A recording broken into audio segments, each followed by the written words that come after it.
Alright, so I double checked. Here's a quick video on how to take a file from your virtual machine to your Chromebook. I just checked on 2 different Chromebooks.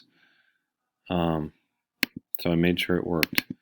So if you go in here and just find a random file to get. Let's say you were here and I wanted to send this file to my real computer. Like I wanted to save it.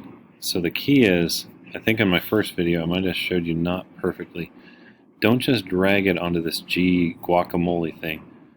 Use this, you have to drag it into the file that says download under the G and guacamole.